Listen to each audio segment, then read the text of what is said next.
So if you haven't heard the news, Ultraman is better than Super Sentai and Kamen Rider. There's your rage bait for the start of the video. Thank you for coming to watch. Leave a like, leave a comment down below. Don't forget to subscribe. I'm only kidding. I love Ultraman, I love Super Sentai, I love Kamen Rider. I love them all equally. But recently, Ultraman has been killing it when it comes to being released in the West. So Super Rider Productions, the people who put out Ultraman, have been very hands-on with their English promotion when it comes to being out in the West. So if you don't know, Subaraya, the people who put out Ultraman, they've been partnering with Mills Creek, I believe the company's name is, sort of like the sub area from Shout Factory, and they've been putting out Blu-rays and DVDs over the past couple of years. And from what I know of, and I'm not a big Ultraman encyclopedia, that's not my job, I'm mostly a Power Rangers guy, but from what I've heard from people who I know who are Ultraman fans, that they've managed to put out almost every single season of Ultraman on DVD or Blu-ray in pretty decent quality. But one thing that has gotten me into Ultraman recently is their English dubs. So this started a couple of, last year, I believe, early last year, where Ultraman Z was placed up on their YouTube channel and it had an English dub. So it had an English dub dubbed over it, like you would see from most foreign films dubbed over, and it had a pretty good solid cast. I mean, it had a lot of people I know in anime that I hear a lot, like Zeno Robinson, freaking Kent Williams, Chris Sabat, Sean Schemmel, a lot of familiar voices I heard in that dub. And then I believe a couple of months later we had Ultraman Blazar airing, and what they did with this was very unheard of, very new at the time. And what they did is that Ultraman Blazar had an English dub that would air shortly after the Japanese episode would drop on YouTube. So you would have YouTube's brand new feature, the multi-language feature, where you can watch Ultraman in its original Japanese language, or you could watch it in English dubbed. And that's how I watched the brand new Ultraman season last year. I would watch the dub, listen to Johnny Yongbosch as Ultraman, or as Ultraman Blazar, and I really, really enjoyed it. And I had never seen an Ultraman series from start to finish before. I've seen Shin Ultraman, I've seen maybe 2 episodes of Ultraman Orb. I know a little bit about Ultraman stuff because I watch a couple of videos here and there, some icebergs, and my Ultraman knowledge is very little. But I'm slowly falling down the Ultraman rabbit hole. I want to watch more Ultraman. It's very accessible for me to watch on Subaraya's YouTube channel, but not only that, on Shout Factory's website where they have all of it streaming, which is really cool to see. But like I said, I want to bring them back to English dubs because recently the Ultraman Arc series just aired, or Ultraman Arc, the brand new Ultraman series done by Subaraya Productions, and this isn't going to be a review for episode 1, this is just me telling you that I want to see more dubs of Toku. I'll probably call the video something clickbaity, like, I don't know, Ultraman is better than Sentai, I don't know, I'll call it something like that. But Ultraman Arc, episode 1 just aired, and what they did on the YouTube channel, again, the YouTube channel, is they would have the Japanese episode and the English episode premiering at the same time on different YouTube channels. So if you want to see it in Japanese, the original format, you can, or if you want to see it in English, you can.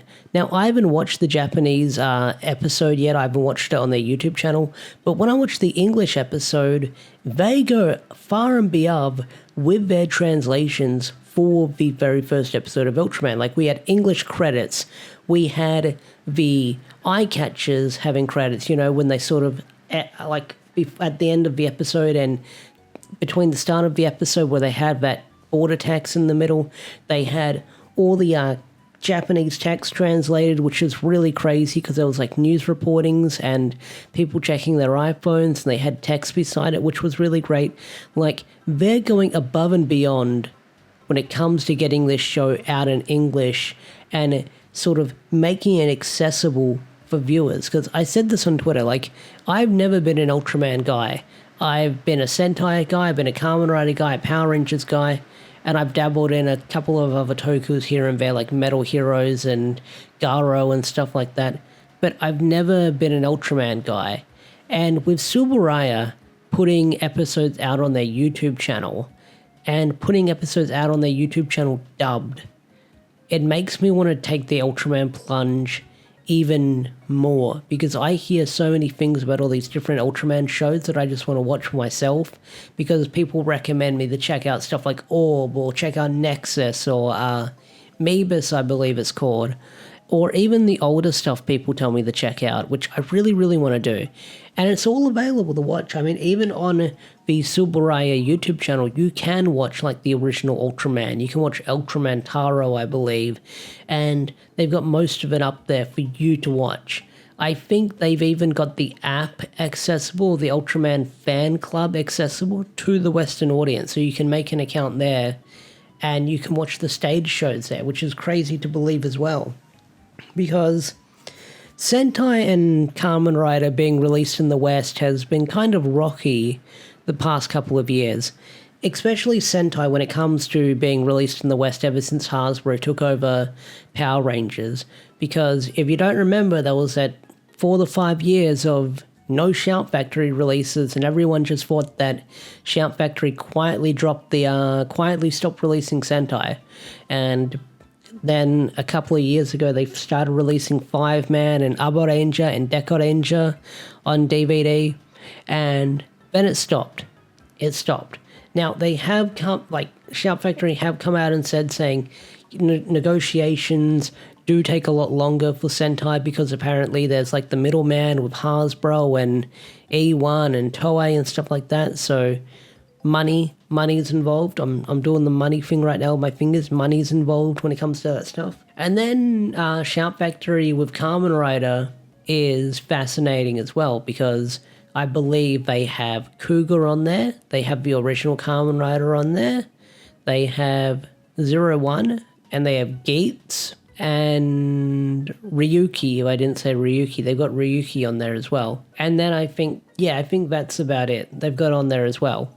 And that's subbed as well, but I think it's whatever they can sort of pay Toei for to get the license for. And then you've got other companies putting their hands in the pie when it comes to releasing Kamen Rider as well. I highly recommend checking out the History of Kamen Rider DVD and Blu-rays in North America from Sound Out 12. They go deep into the detail about the releases in the West when it comes to Kamen Rider and Super Sentai and stuff like that. But not only that, like a bunch of other shows that I grew up watching, like Digimon and stuff like that, they go over the releases in the West over there as well for that. Mostly the North American releases, they don't cover the PAL stuff. But with Kamen Rider, like I said, there is a lot of hands in the pie when it comes to like Kamen Rider being released in the West. Like you had Discotech release Kamen Rider Black and Black RX, and then you've got Media Blasters releasing all the Kamen Rider Shin, Kamen Rider New Era, I believe it is, Kamen Rider Zo and Kamen Rider Joe, I believe. So they release that trilogy. They're releasing that trilogy later down the line. So there's like a couple of like pies and hands in the kitchen right now when it comes to Toku being released. And then again, like I said, Super Sentai, dead in the water. Shout Factory hasn't said anything.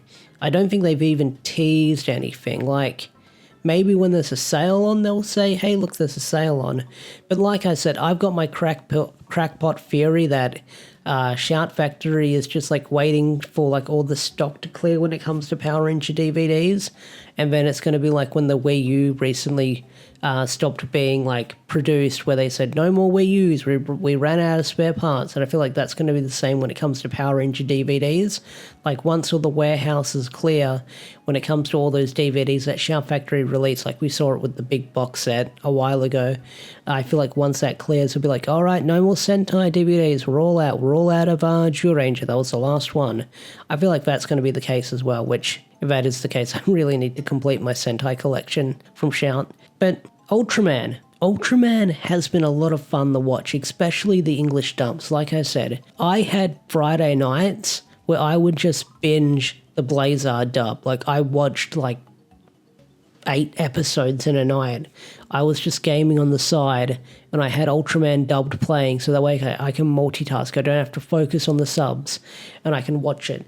But Ultraman Arc, I'm gonna do my best to keep up with this English dub, because I really did enjoy the cast, and I really did enjoy the performance in it, and I'm definitely gonna be keeping on board with it. But I really hope that like maybe Toei can learn from this, and maybe get that stick out of their butt when it comes to their contract with TVA Ashi, whatever it is, because they've got that contract with them that doesn't allow them to really stream Super Sentai and Kamen Rider that much, because it's locked to that TV station contract that they've had for years. So they really need to get out of that contract and open themselves up to YouTube and streaming services outside of Japan. That'd be great. That'd be fantastic. But I doubt we're going to see Sentai dubs in the nearby future. I doubt we're going to see Kamen Rider dubs in the nearby future, unless it's like those Singapore Malaysian dubs. They're fantastic. They're great. Go watch them. But I just kind of wish that we could see more dubs like Ultraman when it comes to Toku. That'd be really great to see. Like, I want to see... I'm definitely going to take the Ultraman plunge more throughout the next couple of weeks. I'm going to download some recommendations. I'm going to try and watch some recommendations. Maybe I'll watch them on stream. I don't know. But overall, Ultraman dubbed, really good. Sentai Rider, get on it, please. I think that was meant to be the main point of this video, but I love the Ultraman dub, and go watch the Ultraman dub if you haven't watched it. But like I said, people always ask me in my comment section when I do Sentai reviews, when I do Kamen Rider reviews, hey, where do you watch this? What site do you watch this on? And I'm like, I'm not going to say anything because some of those sites are dodgy, because, I use the cat website, wink wink, Ticket Machine, and like, I feel like not a lot of fans know. No offense, viewers. I feel like not a lot of people know how to Google how to Ticket Machine, Tori rent. They don't know how to Tori rent Super Sentai and Kamen Rider. But Ultraman's up there officially if you want to watch it. Like, if you want to go watch the latest Ultraman episode in 4K, because you can watch it on your TV and stream it through YouTube, you can do that. Super Sentai Kamen Rider, you got some loops and means you have to work around to get there. But, hey, it is what it is. But I just want to say, I really, really love that Ultraman dub. And I don't know if this video is going to do well. It's just me rambling into the mic for about 15 minutes, how much I really enjoyed that dub. But Ultraman Arc dub good. Go watch it. That's where I'm going to end it.